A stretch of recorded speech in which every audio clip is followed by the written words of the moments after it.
I really do appreciate Jana's invitation to come and speak, and there's just a ton of things going on. Both Bob and Morgan really teed up a lot of the issue, and as Jana talked about, wanted to talk about working forest health, and management challenges, but I was actually relieved to know Morgan talked a lot about fire, because I want to talk a little bit about that, and I do think fire in the Redwood coastal region, the coastal Redwood region, is a big deal. And oftentimes I'll get criticized, others for, all you talk about is fire, what about the other things? Well, at the end of the day, what I've learned in Sacramento in the last, 10 years, but certainly 6 years as the director and state forester, is that you've got to leverage what gets people's attention, what they're thinking about, and then use that to steer them towards what we really want people to learn and know to help us. And as you know, certainly working with the legislature, the public, and others, you've got to find the ways to resonate with them. And I can tell you, people know of the redwoods, of the coast redwood forest. They don't know about the coast redwood region and the redwoods. And it's the nature of the geographic makeup of the state. They joke about being behind the redwood curtain, but it's true. What people see, and where decisions are made, they're made in Sacramento when it comes to policy. They're made by the public understanding where their message from the large media markets. Well, it's not on the North Coast, and so we are all challenged to find the ways to communicate with our legislative members, with the public, with industry, with other agencies, with non-governmental organizations, everyone involved, to tie these issues back to what's important in particular for the Redwood region. So, starting off talking a little bit about fire, and this is going to be very consistent with what you've heard. I'll run through these, but fire is increasing in frequency and severity across the state, certainly. Fires are lasting longer and doing more damage, higher intensity fires. We've seen that in the last several years in the Sierra, particularly with the Rim Fire, the King Fire.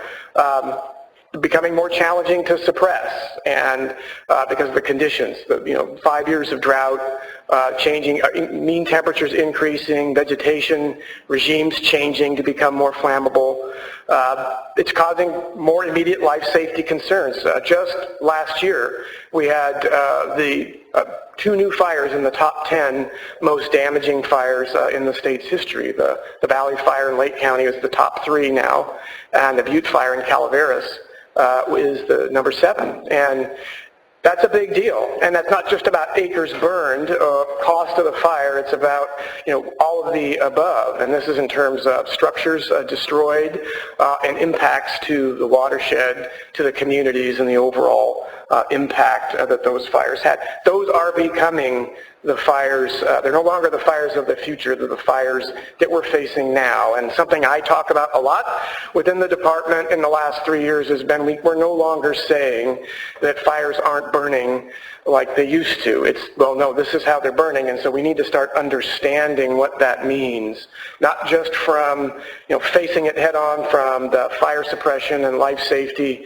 protection and resource protection element. What does that mean that we need to be thinking about way ahead of the fire in terms of obviously the public safety and land use planning, all of that, but what also does it mean in terms of how we're managing forests and our forest health conditions in general. And again, the tie here is why it's important. If people are paying attention to fires, fires are bad to them, and we have their attention, and so how we use that to get our message across the state. And of course, health conditions and what people perceive certainly as fires. Morgan talked about the Sobranes fire. Yeah, that same fire has burned many times since 1977. The Marble Cone fire, very similar. The Indians Basin, both burned in the same places. Well, the Sobranes fire, as of this morning, is about 107,000 acres. Been burning since July 22nd. It is now the most costly fire on federal land in the country's history. It is just about to reach $196 million since it started. A significant portion of that cost had to do with the early weeks of the fire when there were significant threats to communities in and around Big Sur, Carmel Highlands, and so forth. But it continues to be a struggle and a challenge because, again, of the conditions and the area that it's burning in. Just to give you a quick picture of where we sit with fire activity to date, or as of September 10th, we're just over 4,600 fires within the state responsibility area lands, or those predominantly private lands that CAL FIRE is responsible for, at just over 200,000 acres. Compared to last year, we're ahead by almost 500 fires, and compared to the 5-year average, we're running 23% ahead. And last year we were in the same place. We were ahead of where we were the previous year. So the trend continues. We continue to go upward in terms of the number of fires around the state. I think Morgan and others really covered this. I think this is obviously very basic. We talked about fire return intervals, the range, 600 to 500 years across the landscape, obviously longer intervals, and again in the weather, more northern sites, highly productive but rapid decomposition in some of the surface fuels. I think a lot of you are obviously way versed and having lived, studied, worked, and engaged here in this. But the real issue, I think, for us looking at is what are the trends that we're seeing. And again, for the statistics we have here are just basically that. We're just looking, this is just information looking at where the fires are, how many, and the range or the window of time with which they've been occurring. The ignition patterns on the north coast here are really no different than they are around the west of the state. There's obviously fewer ignitions, but proportionally the pattern is running about the same. Where we're seeing the change is the increasing mean annual number of fires in acres since 2012. And again, we know what's been occurring across the state since 2012. And most climate models predict a decrease in suitable coast redwood range and increase in fire threat as we go forward if trends and patterns and things continue. And again, warmer temperatures, less rainfall, less fog.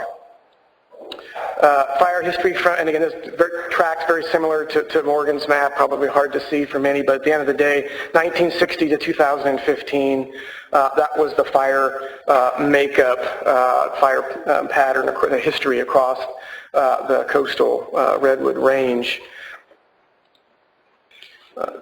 And again, looking at fire statistics, and I want to go back again to what Morgan talked about, that lightning can be prominent in the Coast Range, and we saw a spike in that, and the numbers that we see for the North Coast in particular are really somewhat skewed, but certainly 2008. And it was a really unique weather pattern where the system backed out over the coast from the Bay Area north, and within just the span of a few hours had over 2,000 fires from thousands of lightning strikes across the west. Challenged all of us in terms of addressing that, making priorities, but you can see 2008 was significant there. And again, looking at recent fire activity, though, from 2004 to 2015, 43,000 acres just in 2008. But what's really important I want to talk about, is this, looking at this last 4 years of drought and kind of where the pattern, seems to be going in terms of number of fires. 393 fires from the period of 2004 to 2011, and then just in the last 3 to 4 years, 495 fires. So I think the point being is, again, the trend, at least within the last several decades, is we're seeing, higher fire frequency, and we can attribute some of this certainly to the spike in lightning, but if you just look at what's happened during this period of drought, what we're seeing across the state, no different here, maybe a different fine fuel component, certainly running throughout the Central Valley, the foothills. The precipitation pattern we got this year was very conducive to a significant crop of annual and other grasses. So we're seeing a more receptive fuel bed combined with vegetative conditions that are critically dry in many areas of the state. So again, proportionally, certainly seeing a similar pattern. And our statistics statewide show about 95% of fires are are people caused from some element or another. So it is still the significant cause of where these are. And I just put this up here, just talks a little bit, and it goes to this trend. If things continue, where are we going in terms of the concern about the range of what would be climatically suitable for the redwood under the kind of climate changes that we're seeing. Again, if temperature, precipitation, other patterns continue, it's obviously showing that further shift into a more northerly pattern. A little bit quick on, I just want to throw in something. I want to recognize forest pests, and again, Morgan and Bob both talked about it.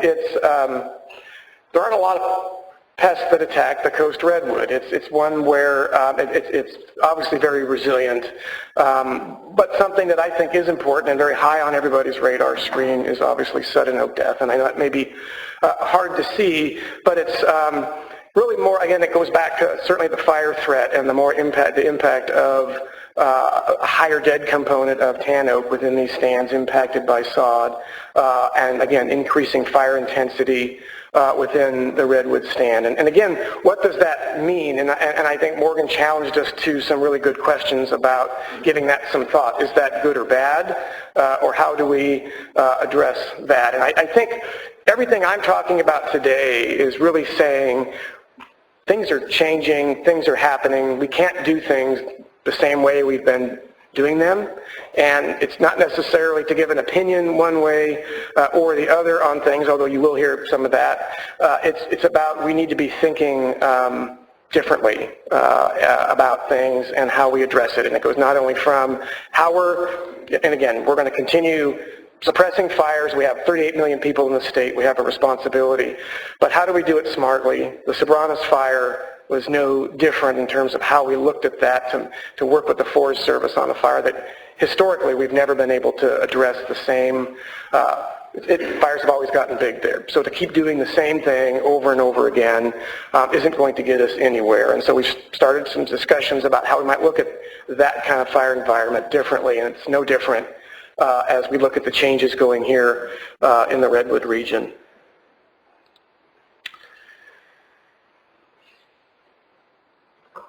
Quick slide talk about drought.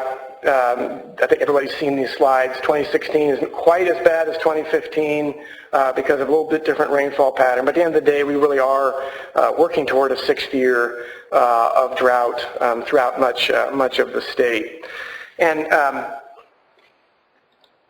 I want to talk, before we get into a little bit about tree mortality, and it's the question going back to how we're thinking about things differently, and the question that came to Morgan about why aren't we using fire in California at the same pace and scale as many other states, certainly as Florida. And it's for all the reasons that Morgan said. But that's something that, again, we are working on changing, because we can't keep doing things or not doing things the way we were doing them before. And significant social challenges in California with 38 million people who don't like that poor air quality. They don't like their trees black.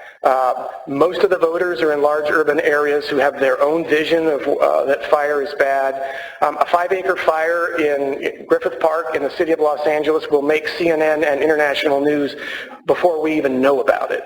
And that the culture is fire is bad. And so we have got a lot of work to do to socialize the use of fire back into the system. And I will be the first one to tell you, and I know that Hugh and so many others here on the North Coast have been living it with us, is that we're working on ways as an organization to re-engage back into prescribed fire and supporting use of fire across the state. And as Morgan said, we have opportunities here, particularly on the North Coast, that we don't necessarily have in other areas of the state that are obviously much more volatile when it comes to fuel moistures and fire conditions. And so we have really been sticking our feet back into the water and engaging with partners, non-traditional partners and traditional partners, to help bring forward more opportunities and quite frankly help internally with cultural changes to come back to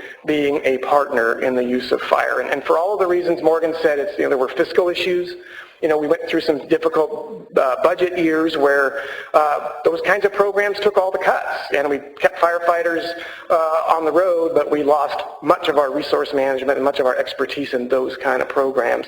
Cultural issues in terms of, we're worried about fire, we're worried about, obviously, when you're managing statewide organization and we have, unprecedented fire conditions around the state, we're putting on burning restrictions very, very early because we're trying to, obviously keep the fire sizes small, and we're also trying to maintain our resources and have the ability to move resources from Humboldt County to Fresno County to combat fires in tree mortality areas. And so we're looking at ways, though, that we can embrace engaging in areas that are within a fire or a prescribed fire or prescription window, while at the same time still support and be comfortable with what we're doing around the state. And our unit chiefs have been, and like you, have been very supportive of finding ways to break back into that bubble. And it's simple. I mean, we're getting comments back, and I know Nicolette's here, but in Northern California Prescribed Fire Council has been very good at challenging us to find ways to re-engage. And we went from a year and a half ago where we were afraid to be kind of part of maybe some of these local training and burning efforts to starting to see, a CAL FIRE engine show up there, or maybe a forester, a chief officer. Now, we're re-engaging with resources on certain fires. So change is slow in a large organization, but I can tell you there's a lot of support growing to re-engage to the point where CAL FIRE, along with many other organizations, has signed a prescribed fire MOU to re-engage in the use of fire. And so we are going to work through getting the social license, the operational opportunities, and the support to do more. So it certainly couldn't come at a better time when, and again, when we talk about trying to get attention to managing our forests and engaging in forest health, we're trying to use the real-life emergency that's going on in the central and southern Sierra with tree mortality. Bob mentioned we have over 66 million trees. That's a conservative number that have been identified as dead from this epidemic level of insect mortality, predominantly since 2010. There we go. The range, that's the critical 2012 to 2016. That is essentially the range, with those areas in dark red and almost purple being the areas with, I believe, over 40 trees per acre dead. But for anybody that's traveled and been in the Central Sierra here in the last year, particularly Shaver Lake, Bass Lake, Madera County, there is close to 100% mortality in many of these areas. 2/3 of it approximately is on national forest land in the three southern forests, the Sierra Sequoia and the Stanislaus, but certainly in the private forest lands adjacent to that. Essentially 3,000 feet elevation seems to be the lower elevation marker, moving up to about 5,000 feet. And when you say a picture says 1,000 words, it does, but it doesn't come close to painting the picture of what it looks like until you get there. So the governor proclaimed a state of emergency at the end of October last year, put together a task force that's got over 80 organizations, government, non-government, utilities, et cetera, involved. So we're mapping the high hazard areas around the state using criteria from number of dead trees, infrastructure, watershed, fire, and overlaying all that to identify what our highest priority areas are. So the 10 counties from Kern to Placer are now the 10 priority counties in the state. Not to say that there aren't other areas around the state that are high hazard, but we had to anchor in and start somewhere, and these are the most impacted counties. And so they're working with these 10 counties in the task force to leverage resources, funding, expertise, share ideas. Probably closer to $200 million has now been spent and allocated across that from a variety of different organizations, as you can see there, from Caltrans to the California Conservation Corps and many others. This does not include the work being done by many of the utilities. The PG&E in particular has spent millions of dollars working in their right-of-ways to address areas, and we're trying to leverage what Caltrans, Public Works, and PG&E can do to get as many trees removed out of right-of-ways and deal with what we call the Tier 1 areas around infrastructure and critical roads, ingress, egress routes. And so we're trying to collaborate to get many of that out.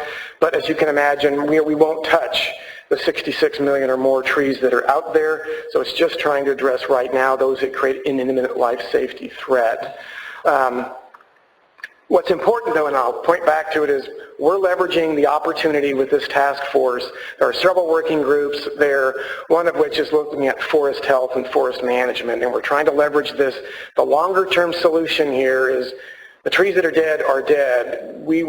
This is an opportunity to educate why forest management and engaging in forest management is so critical to the equation to get ahead of this. And we're hoping, leverage that opportunity. We think the first real step has been what was quite frankly a late night and hard-fought win, Senate Bill 859, that the governor signed literally yesterday, and only our governor would sign a bill like that on the top of a parking garage in Fresno, but he did. And so it was a lot of things that were in that bill, and when we talked about disadvantaged or severely disadvantaged communities, there's so much within the cap-and-trade program and greenhouse gas emissions reductions that are aimed at and supporting disadvantaged communities. But we are pleased that there's a carve-out within the $900 million that was allocated for forest health, forest management related activities. And so what's currently been signed into law, and it's in the current year's budget, so we're under pressure to get started immediately, is the investor-owned utilities required to purchase 125 megawatts of power from existing biomass facilities that generate electricity from essentially forest material. This is key because this was stopping the closure of several biomass facilities that their power purchase agreements had expired with, PG&E in particular. And then, again, it was a last-ditch effort to keep those online. So this is a big deal. Now we've got a lot of work with the Public Utilities Commission and the utilities to see how this works. But there's a commitment by the administration and many others that this will work. And while it's not the panacea, it keeps us online in many of these communities, certainly keeps jobs and keeps us online in many of these communities to address some of the forest material from fuels treatment and forest management. Again, contracts going for 5 years, consuming material in high hazard zones that we're identifying through the task force. In addition to the power purchase agreements, it provides $25 million in greenhouse gas reduction funds for forest health and an additional $15 million for urban and community forestry related projects.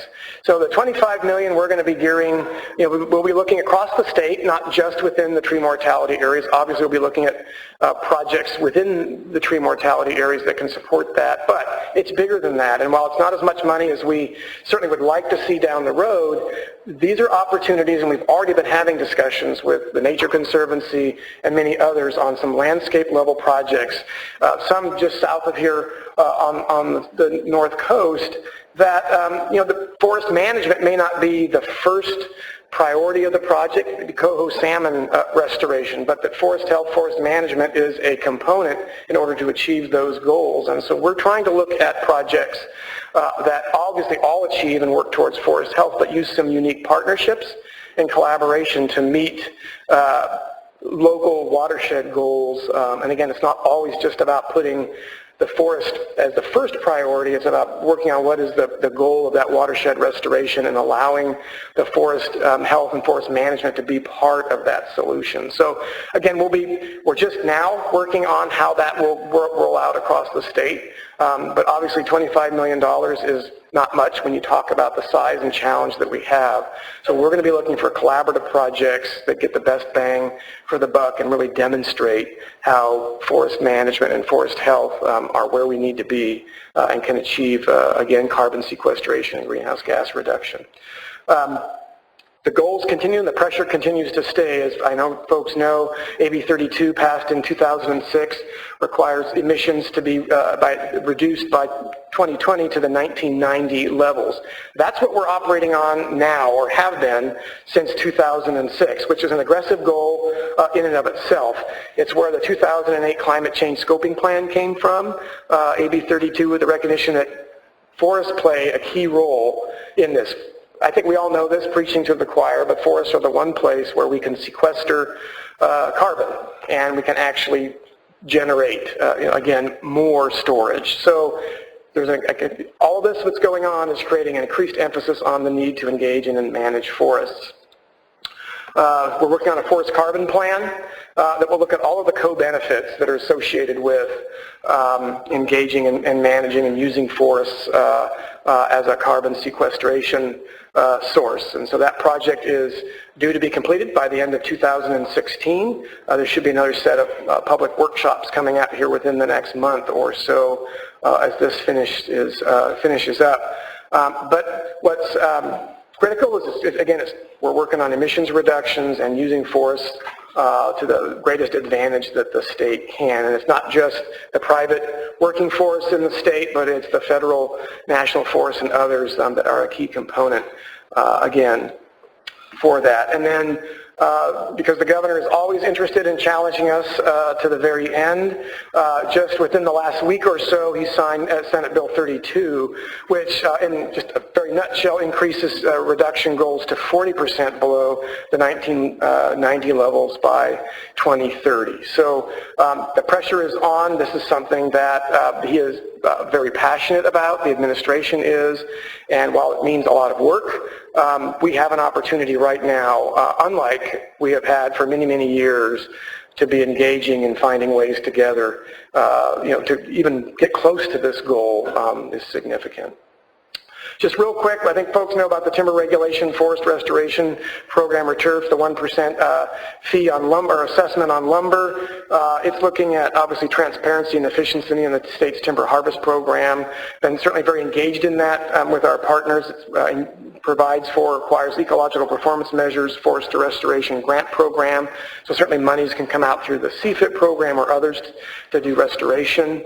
Requires pretty direct collaboration between the Natural Resources Agency and Cal EPA, but also at the agency level between Conservation, Fish and Wildlife, Cal Fire, Water Resources Control Board, and the local water quality control boards. And the key goal was to look at, there were additional positions at several agencies, and it was to look at efficiencies in getting timber harvest planning processes done more efficiently and quickly, streamlining pre-harvest inspection review processes, and working through collaborating on tracking and automated data work. So again, kind of going through this very quickly, talks about administrative performance measures, and again, interagency information systems so that landowners and consultants can enter the system once, and then agencies can share that information electronically.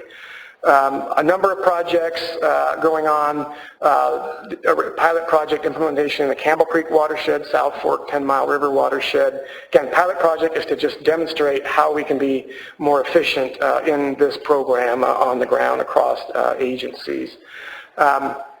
Anadromous cell-modded habitat restoration, looking at California Forest Practice Rule implementation and effectiveness. So again, trying to find ways to meet restoration efforts while we're still at the same time being effective in implementing the forest practice rules.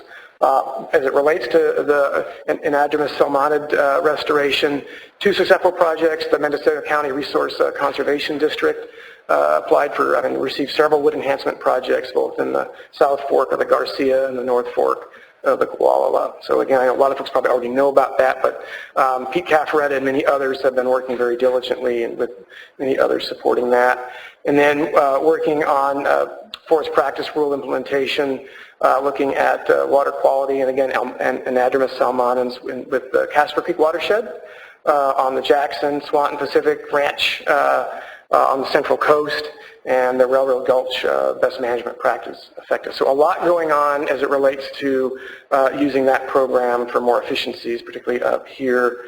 And then I think it's really closing, with, and again, no secret to anybody up here, but it's the issues that we're really we've been engaged in for a long time, but the really emerging issue, and honestly, as we were driving up here this morning and pulled into Laytonville to get a cup of coffee and ran into Charlie Martin and Forestry in Mendocino and said, "Hey, what are you doing?" Well, we just came back from looking at a conversion and spent about 10 minutes talking about it. And every time I sit down and we talk about what's going on in forest land conversion, particularly as it relates to marijuana grow, illegal or illegal, I think it's going to be, become one of the greatest, ecological challenges that we face up here. A lot to talk about. The ballot measures, will it be legalized or not? What impacts will that have? I can tell you from our perspective as a department and our sister agencies within the Resources Agency and others, this could easily become a full-time job just addressing the challenges associated with this, and it has such potential obviously there's imminent safety issues associated with it, just engaging in it. We've been very careful and reluctant to engage too deeply because it can, quite frankly, take in all of our resources and just look at enforcement and addressing that and not have the ability to really work through the forest practice program across the board. And so this is where we're going to be spending a great deal more time. And you all probably know, these pictures, but that's, we're seeing this across the landscape, certainly in the north coast counties, but in other areas. It's working its way well through Tuolumne and Calaveras County, where we're seeing, 70 or 80 illegal grows in a very tight, compacted area. More to come. Board of Forestry will be talking about this in 2 weeks when they're up here. The state, has a working group put together of a number of agencies as they go forward. If it does become legalized through the initiative process or on the ballot. So again, I think we'll be talking about this a lot more down the road. So that was a lot, but I'm certainly, and we just kind of scratched the surface, but hopefully we have a couple seconds for questions, and I know it's late. So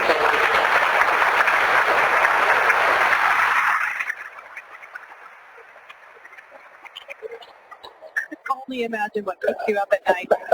This is a rare opportunity if you have a question for the director. I've got a microphone. Mr. Reinierson. Okay. Director Pimlott, could you address the future of the cap-and-trade program, as you think the administration is going to be looking at it in the next couple of years? He always asks me the loaded questions. I'm not ducking the question. It's hard to say. I think two things created some challenges this go-around. One is obviously the revenues into the program were nowhere near what they had projected to be. So it created a significant amount of conservatism, if you will, into the investment this year, which is what slowed it down from not being in the front end of the budget when it was passed at the beginning of July, and why they just literally had to go through the process they did. So there's going to be some question going forward. I think that's going to, every year we're going to go through a process and questioning where the revenue is at and being comfortable. The second piece is there's a lot of concern to, quite frankly, not mess this up. There's no secret to many of you, it's a very political discussion. You've got a lot of money being paid into this process, a lot of concessions being made, and on the other side there's lots of opportunity and a lot of organizations that want to access money to do good stuff. There's a finite amount of money, and there's a lot of discussion about what it should be best used for, and quite frankly, there's concern that if it's not applied to the letter of the law in terms of the calculating the metrics to assure that we truly achieve carbon sequestration and a decrease in greenhouse gas reduction, that there could be significant legal challenges and overturn the program. And so I can tell you straight up, the administration, the Environmental Protection Agency and ARB is very careful as they go forward and review projects.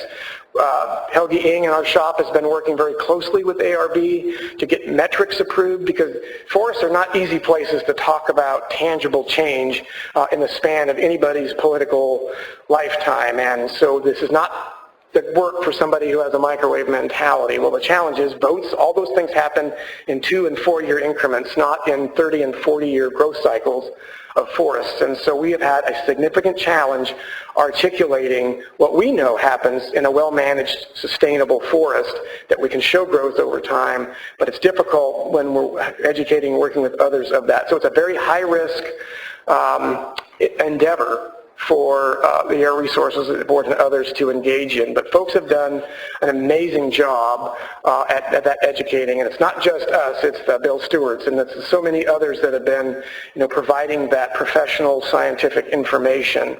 The administration supports it, even our Department of Finance supports investing in forest health. It's what we're doing. And so we have the support from the administration, but at the same time, we've got a lot of other pressures out there. So I'm hopeful, Gary, that we can continue this every year. A lot of it is going to depend on how well we do with investing the money we've been giving, so we're certainly taking it very seriously. And again, hope though it will be continuing, but it will be on a year-to-year basis for now. So.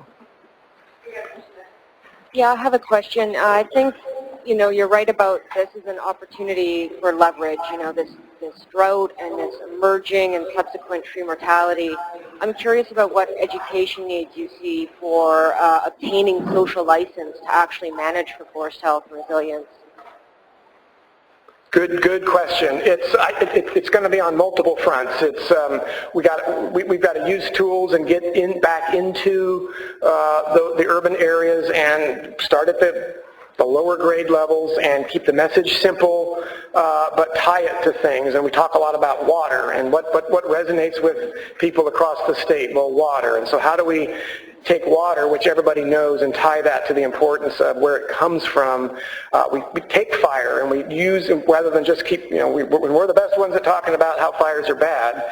Well, yeah, true, but at the same time, how do we take our message and change it enough and leverage that message to say, but fire can be good. While we have their attention, here's the things that we're doing.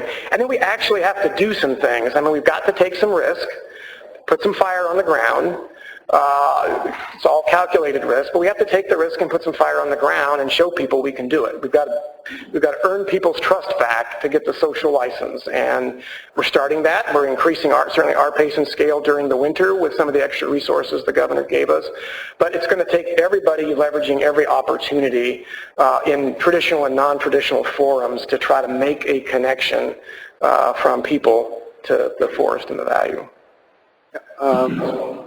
Richard. Okay. There's 3 things about the Forest Practices Act. It's about maintenance, restoration, and enhancement of productivity. And I was wondering when we're going to get to restoration and enhancement of productivity. Maybe you can help talk our legislators into having legislation to have no yield tax if you actually grow trees to be 90 or 150 years old. There really is we need incentives so that there's some incentives that are going to make for a lot more than just 40-year-old trees being harvested. You do.